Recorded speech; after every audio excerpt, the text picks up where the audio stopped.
अध्यक्ष जी, थोड़ा धीरे, पुरुष कंठ थोड़ा धीरज धरे आज। हम सब आभारी हैं हमेशा ये आपके करते हो, आज रुको। कि आज देश का ये सबसे बड़ा विधानमंडल एक नए इतिहास को बनाने की ओर अग्रसर हो रहा है। आज़ादी के 75 वर्ष के बाद आधी आबादी अपनी आवाज को इस सदन के माध्यम से प्रदेश की 25 करोड़ जनता तक तो पहुंचेगी ही, साथ ही साथ प्रदेश की समस्याओं को लेकर के, उपलब्धियों को लेकर के और अन्य समसामयिक महत्वपूर्ण मुद्दों को इस सदन में उन्हें रखने का एक अवसर प्राप्त होगा। मैं इसके लिए सभी बहनों को हृदय से बधाई देता हूं, उनका अभिनंदन करता हूं।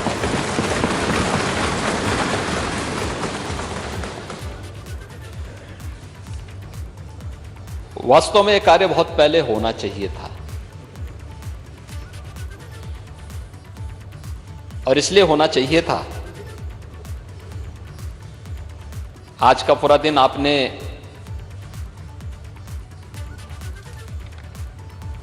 माननीय महिला सदस्यों के लिए आरक्षित किया है। ये सभी अपनी बात को यहां पर रखेंगे भी, लेकिन शुरुआत में केवल एक प्रारंभिक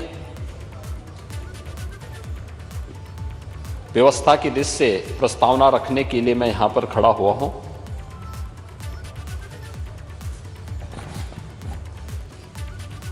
मुझे महर्षि वेदव्यास की ये पंक्तियां याद आती हैं जो उन्होंने नारी शक्ति के बारे में कहा है, खासतौर पर मातृशक्ति के बारे में, कि नास्ति मातृ समा छाया, नास्ति मातृ समा गति, नास्ति मातृ समम त्राण, नास्ति मातृ समा प्रिया।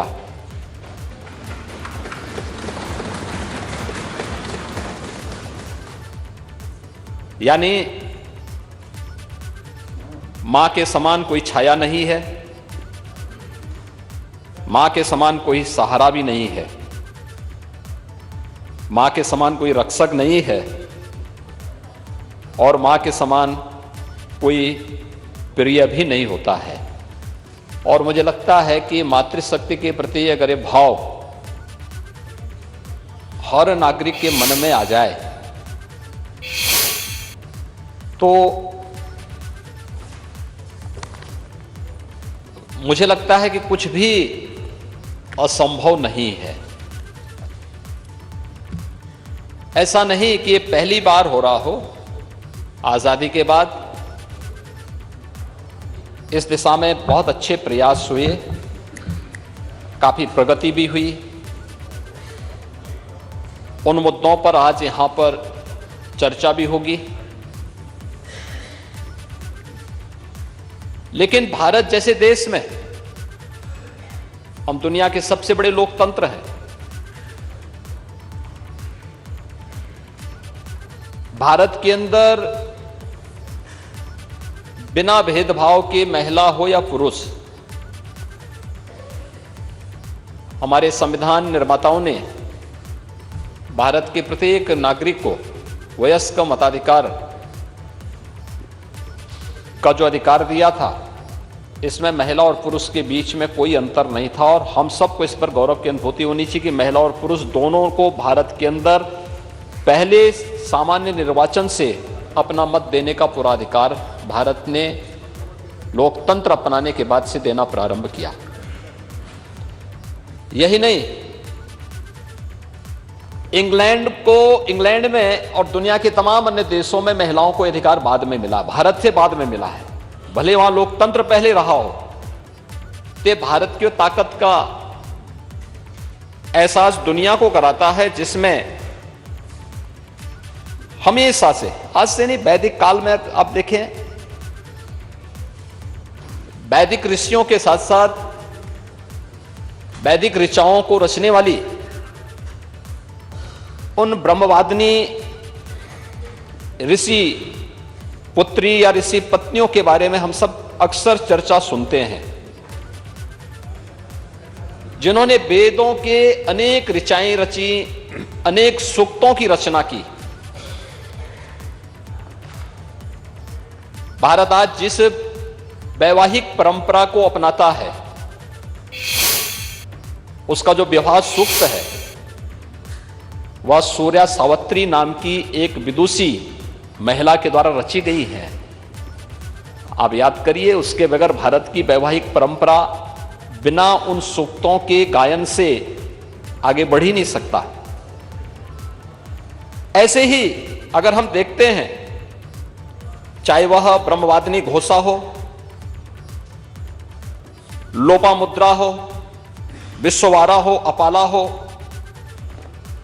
या फिर अनेक उन ब्रह्मवादिनी और वेदों की अनेक रचनाओं को रचने वाली वे सभी महिलाएं जिन्होंने इस देश को एक दिशा दी, एक नया संस्कार दिया, एक नई गति दी। यही नहीं, शकुंतला के बारे में, अनुसुईया के बारे में, माता अनुसुईया के बारे में, दमयंती के बारे में, सती सावित्री के बारे में, गार्गी, मैत्री, अनुसुईया, अहिल्या, सीता, द्रौपदी, रुक्मणी, यानी अनेक ऐसी परंपराएं हमें वैदिक रामायण और उसके उपरांत के कालखंड में भी देखने सुनने को मिलती हैं, जिन्होंने अपनी नेतृत्व क्षमता से समाज को एक नई दिशा दी थी। और आजादी की लड़ाई में भी हम बहुत पीछे न भी जाएं, अगर हम केवल 1857 के प्रथम स्वातंत्र समर की बात करते हैं तो उत्तर प्रदेश का हर वासी इस बात पर गौरव की अनुभूति करता है कि झांसी की रानी लक्ष्मीबाई, जिन्होंने उस कालखंड में उद्घोष किया था कि मैं अपनी झांसी हरगिज नहीं दूंगी, और उसके लिए उन्होंने युद्ध लड़ा, ब्रिटिश हुकूमत को पीछे हटने के लिए मजबूर किया। अनेक ऐसे उदाहरण हैं। उनके साथ जो अन्य अनेक वीरांगनाएं इस युद्ध में लड़ी थीं, प्रथम स्वातंत्र समर का नेतृत्व की थी, यह किसी से छुपा हुआ नहीं है। और इसलिए आज जब हम इन सभी मुद्दों पर चर्चा कर, इस सदन में चर्चा होगी और सभी बहनें अपनी अपनी बातों को यहां पर रखेंगी, इस संबंध में कुछ चीजें हैं जो सरकार ने अपने स्तर पर कदम बढ़ाए हैं। मैंने एक पत्रक भी दोनों माननीय सदन के सभी माननीय महिला सदस्यों को पास भेजा है, मिशन शक्ति के रूप में एक जो नया कार्यक्रम राज्य सरकार के स्तर पर हम लोग संचालित कर रहे हैं, और इस कुशलतापूर्वक संचालित हो रहा है। इसके परिणाम भी हम सबके सामने हैं कि केंद्र और राज्य सरकार के द्वारा महिला सशक्तिकरण के लिए, महिला सुरक्षा, महिला सम्मान और महिला स्वावलंबन, इनसे संबंधित जो मुद्दे हैं उन पर क्या क्या कदम उठाए गए हैं, चाहे वह बेटी के जन्म लेने से लेकर के और बेटी के विवाह होने तक, मुख्यमंत्री कन्या सुमंगला योजना, मुख्यमंत्री सामूहिक विवाह की योजना, निराश्रित महिला पेंशन की योजना में वृद्धि करते हुए उसके दायरे को बढ़ाने का कार्यक्रम, उत्तर प्रदेश में राज्य ग्रामीण आजीविका मिशन के माध्यम से जो कार्यक्रम चल रहे हैं, जिसको हमने काफी सशक्त करने की दिशा में कदम बढ़ाए हैं, जिसमें पोषण मिशन के साथ ग्रामीण आजीविका मिशन की बहनों को जोड़ना। अगर गांव में कोटे का विवाद होता है तो अनावश्यक इस मामले को आगे बढ़ाने की बजाय गांव की महिला स्वयंसेवी समूह को ही वहां का राशन कोटा का संचालन करने का अधिकार दे देना। बैंकिंग कॉरस्पॉन्डेंट सखी, बैंकिंग कॉरस्पॉन्डेंट सखी में मैं प्रदेश के सभी ग्राम पंचायतों में एक महिला गांव के बैंक के लेन देन के पूरे कार्य को संचालित करेगी और 33,000 से अधिक बहनें इस कार्य के साथ जुटी हैं। और मुझे बताते हुए प्रसन्नता है कि सुल्तानपुर की तो एक बहन ऐसी है जो इसमें 3 लाख रुपए सालाना कमा भी रही है, स्वयं का इनकम कर रही है। 3 लाख रुपए सालाना, महिला स्वावलंबन का एक आदर्श उदाहरण है। ऐसे अनेक उदाहरण है हमारे सामने। एक उदाहरण मैं आपको देना चाहूंगा, मैं बताना चाहता हूं, वह है ब्लेनी मिल्क प्रोड्यूसर का, झांसी के अंदर बुंदेलखंड में। ये मिल्क प्रोड्यूसर, इसमें 2019 में हमने इसे प्रारंभ किया था बुंदेलखंड में। मैं झांसी में मुझे स्वयं जाने का अवसर प्राप्त हुआ था और गांव की सामान्य महिलाएं हैं, ऐसा नहीं कि कोई बाहर से आया हो, लेकिन गांव की सामान्य महिलाओं ने जब अपनी क्षमता का परिचय दिया, आज इनकी संख्या है 41,000। इन्होंने गांव जोड़े हैं 795 जो दुग्धोपार्जन करते हैं। दुग्ध समितियां गांव-गांव में गाय या भैंस का दूध कलेक्ट करते हैं, प्रतिदिन कलेक्ट करते हैं 1,35,000 लीटर दूध, और इनका जो वार्षिक टर्नओवर है वह है लगभग 149 करोड़, और इनका जो नेट प्रॉफिट होता है वह है 13.5 करोड़ का इनको नेट प्रॉफिट भी होता है। यह महिला सशक्तिकरण की दिशा में बढ़ाए गए कदम का एक उदाहरण है। ऐसे ही राष्ट्रीय पोषण मिशन के अंतर्गत जो कार्यक्रम प्रदेश के अंदर चल रहे हैं, प्रदेश के अंदर जो भारत सरकार की स्कीम के अंतर्गत जो कार्यक्रम चल रहे हैं, मातृ वंदना योजना,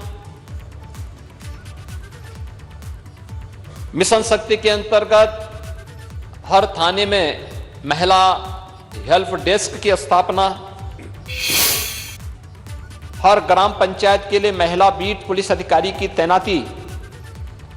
2017 के बाद जब नई सरकार बनी थी,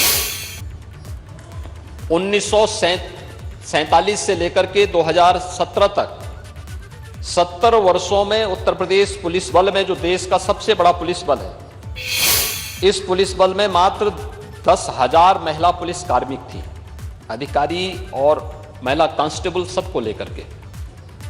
आज इनकी संख्या 35,000 से अधिक है। अतिरिक्त महिला पुलिस कार्मिकों की भर्ती की कार्रवाई को इस दौरान राज्य सरकार ने एक अभियान चला करके उन्हें भर्ती की प्रक्रिया के साथ जोड़ने का काम किया और उन्हें महिला बीट पुलिस अधिकारी के रूप में हर ग्राम पंचायत के लिए भी तैनात किया, जहां पर यह कार्य कुछ जगह प्रारंभ हो चुका है, कुछ जगह हम लोग आगे बढ़ाने जा रहे हैं। महिला रिपोर्टिंग पुलिस चौकी और परामर्श केंद्र, हर एक जनपद में अलग से व्यवस्था बनाई गई है। कहीं पुलिस थाना, महिला पुलिस थाना जो स्पेशली केवल महिला संबंधी अभियान और उन्हें परामर्श देने के लिए गठित किया गया है, और कुछ जगह पुलिस चौकियों को अतिरिक्त व्यवस्था भी इसके साथ दिया गया है। और इसके साथ ही प्रदेश के अंदर जो कार्य हुए हैं, परिणाम है इसका, और ये चीजें हमें दिखाती हैं कि इसके परिणाम भी हम सबके सामने आए हैं, जिसमें प्रदेश के अंदर अभी जो हर थाने में प्रदेश के अंदर 1537 पुलिस सिविल पुलिस के थाने हैं, शेष अन्य में ला करके कुल 1584 थाने हैं, जिसमें जीआरपी के भी थाने आते हैं। इन सभी में महिला हेल्प डेस्क की स्थापना की जा चुकी है। प्रदेश के अंदर सरकार में आने के तत्काल बाद 3,195 एंटी रोमियो स्क्वाड का गठन किया था। एंटी रोमियो स्क्वाड जिसके द्वारा 6,75,143 स्थानों पर चेकिंग करते हुए 28,33,893 ऐसे लोगों को उनकी चेकिंग की गई जिन पर किसी प्रकार का कोई संदेह था और उसमें आवश्यकता पड़ने पर कार्रवाई भी की गई है। इसके अलावा प्रदेश के अंदर 10,417 महिला बीट अधिकारियों के लिए ऐसे बीट बनाए गए जहां पर केवल महिला कार्मिक ही इन सबको संचालित करती हैं और प्रदेश के अंदर परिणाम साफ है कि महिला और बाल अपराधों में प्रभावी अभियोजन के फलस्वरूप 32 मामलों में जो महिला संबंधी अपराध या पास्को से संबंधित अपराध थे, इन सब में 32 अपराधियों को मौत की सजा दिलाई गई।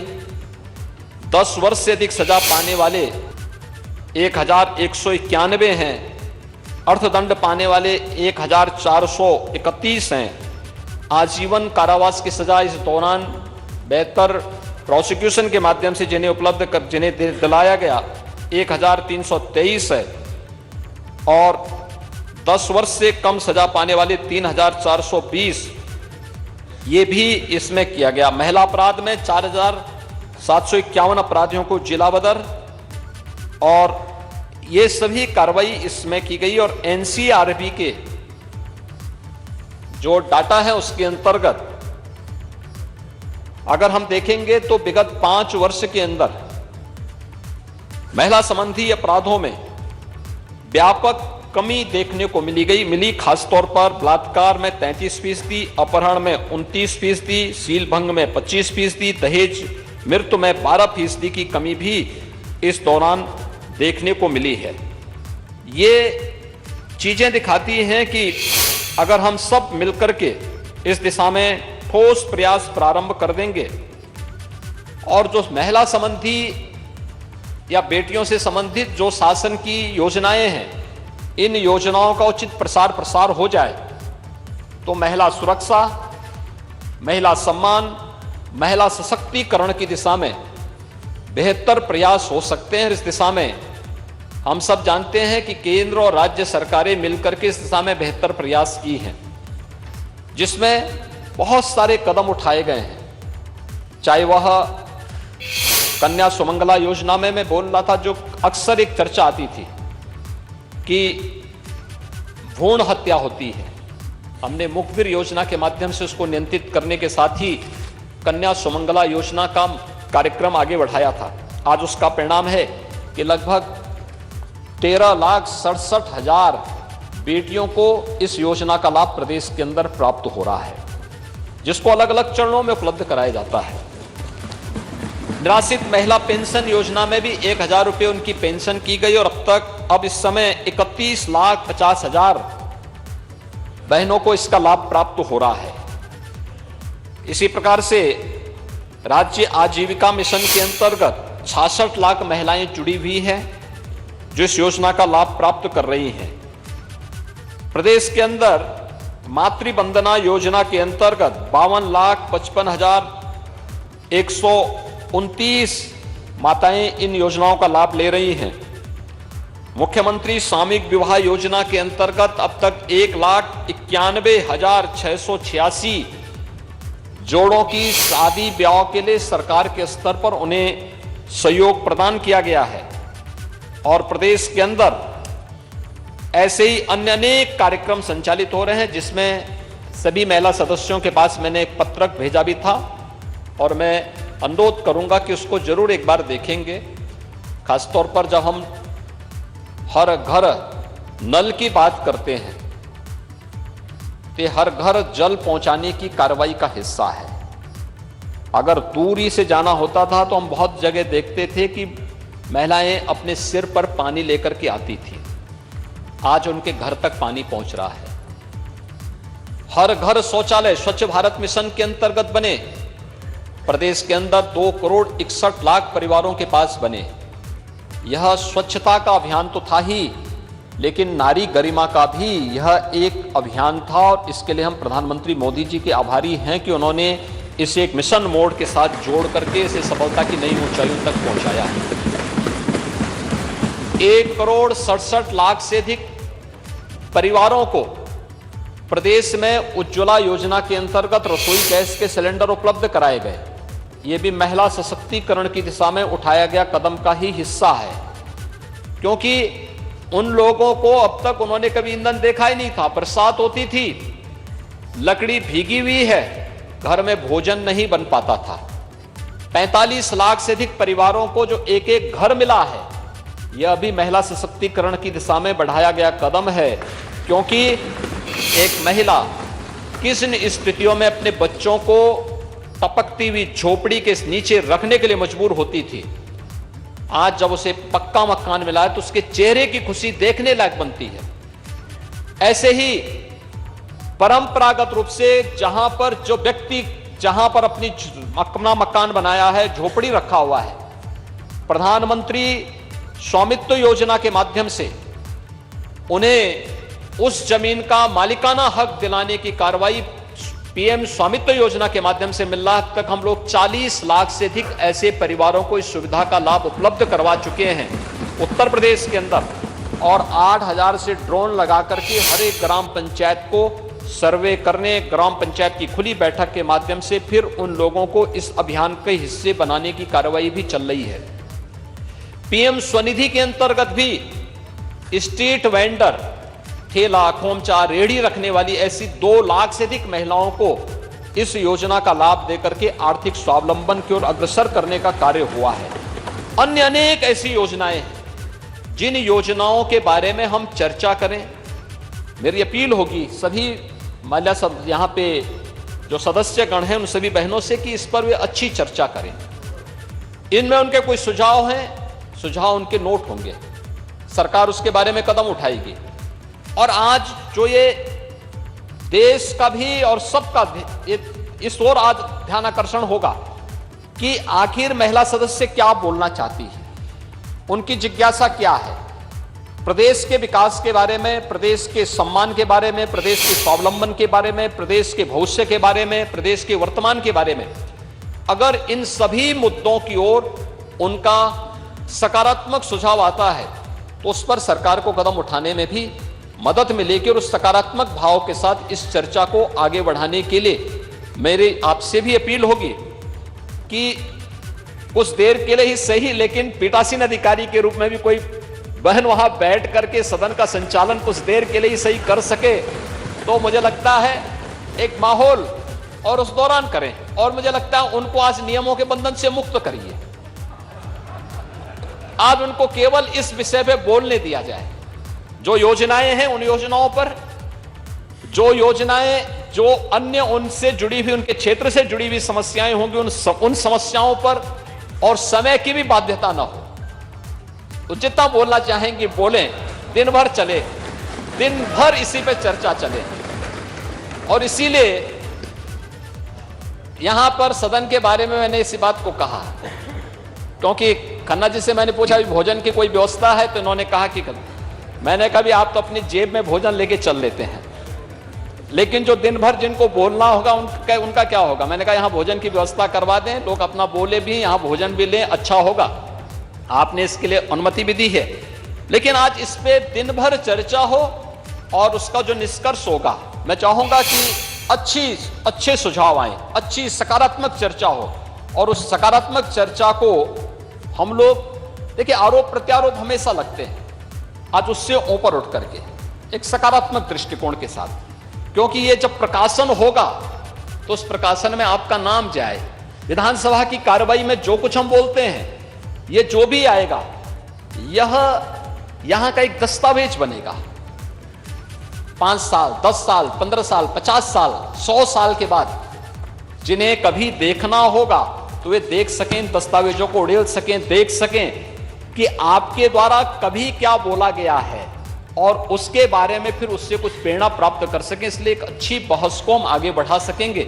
इस विश्वास के साथ मैं आपका हृदय से आभारी हूं कि आपने आज का ये दिन केवल प्रदेश की चुनी गई महिला सदस्यों को के लिए आरक्षित किया है, उन्हें दिया है और उनसे जुड़ी हुई समस्या और प्रदेश से जुड़ी हुई अन्य महत्वपूर्ण मुद्दों पर वे लोग आज अपनी बात को यहाँ पर रख पाएंगी। बहुत सारी चीजें हैं जिन पर वे चर्चा भी करेंगी, अपनी बात को मजबूती के साथ रखेंगी।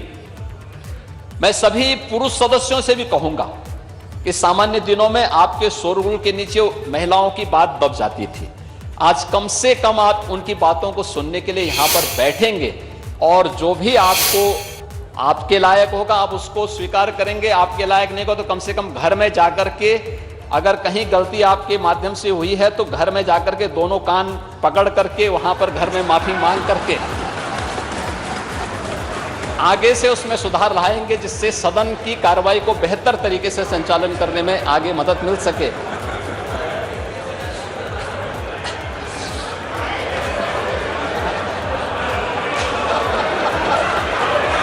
ये कार्य ये जरूर हो। सदन ये सब बातें कैसे जानते हैं? और मैं सभी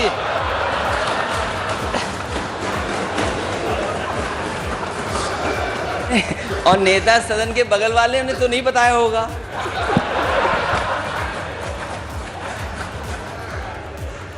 लगता है खन्ना जी आपको आमंत्रण करने में भूल गए हैं। खन्ना जी ने तो पिछले दिनों ही एक रिसेप्शन दिया था, आपको नहीं बुलाया था क्या? धन्यवाद। तेन अध्यक्ष महोदय, जतन भी उसी जगह के हैं, कभी बताया नहीं बात आपने?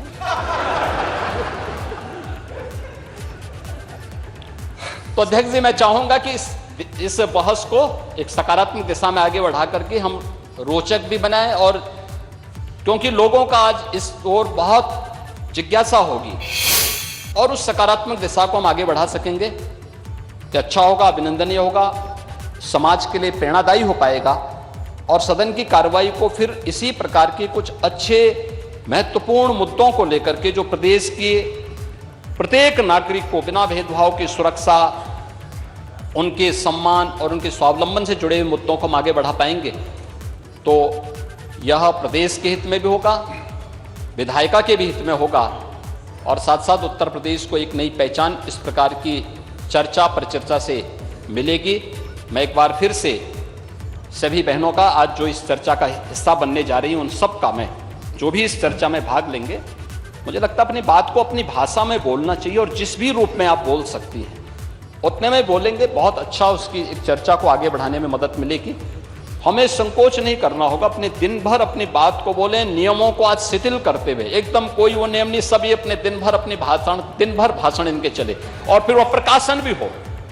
अच्छा होगा इसका प्रकाशन हो और प्रकाशन होकर के फिर हम देश के पार्लियामेंट की लाइब्रेरी में भी भेजें और हर विधानसभा में भेजें, देश की हर विधानसभा के लिए भेजें कि उत्तर प्रदेश की विधानसभा में ये चर्चा हुई थी, इसको इस प्रकार के सुझाव आए हैं, उन सब पर हम चर्चा को आगे बढ़ा पाएंगे तो अच्छा होगा। मैं एक बार फिर से सभी माननीय सदस्यों को जिन्होंने इस चर्चा को सार्थक बनाने के लिए आज अपनी उपस्थिति के माध्यम से इसको मजबूत किया, करने में अपना योगदान दे रहे हैं, उन सब का भी हृदय से धन्यवाद करता हूं और सभी महिला सदस्यों का हृदय से अभिनंदन करता हूं। धन्यवाद। एक सूचना दे के माननीय नेता प्रतिपक्ष आपको बुलाता हूं। माननीय नेता सदन ने जो बातें कही हैं थी, अधिष्ठाता के रूप में हमारी एक बहन सदस्य यहाँ पर पहले से नामित हैं, लेकिन आज जैसे मुख्यमंत्री जी ने कहा है कि उसको शिथिल करके, तो मैंने एक नाम नेता प्रतिपक्ष से मांगा है, तो वो भी दे देंगे, तो उनको भी मैं अवसर ज़रूर दूंगा यहाँ पर। वो ठीक है, आपने वो एक ये दो, क्योंकि मुख्यमंत्री जी ने जो बातें कही है मुझे लगता है कि वो बहुत महत्वपूर्ण है और उनका अनुपालन यहाँ पर विधानसभा का इस सत्र के दौरान किया जाएगा। भोजन के लिए माननीय मुख्यमंत्री जी, आज एक और महत्वपूर्ण बात है कि एक जब यहाँ पर माननीय सदस्य बोलते हैं तो प्रायः हम सब लोगों के स्वभाव में है कि महिला विधायक को हम विधायिका बोलते हैं, विधायिका श्रीमती, विधायिका इस इंस्टीट्यूशन लेजिस्लेशन, तो महिला विधायक है, विधायिका नहीं है। तो ये आप लोग सब लोग इस बात को ध्यान रखें, क्योंकि जनरली बातचीत में हम इस बात को कहते हैं कि विधायिका विधायिका। तीसरी बात महत्वपूर्ण ये है जो माननीय मुख्यमंत्री जी ने कही है कि यहाँ पर सब लोग शाम तक बैठे, तो शाम तक बैठने के लिए भोजन भी की व्यवस्था की गई है और शाम को जब ये सत्र समाप्त होगा तो सारे माननीय सदस्यों को विधानसभा की तरफ से एक एक टैबलेट भी दिया जाएगा जो सभी माननीय सदस्यों को लगेगा। विधानसभा सत्र के बाद दिया जाएगा, पहले नहीं। तो कोई आदमी पहले उसके लिए प्रयास भी नहीं करे, और जो लोग आज नहीं ले पाएंगे उनको फिर बजट सत्र में दिया जाएगा।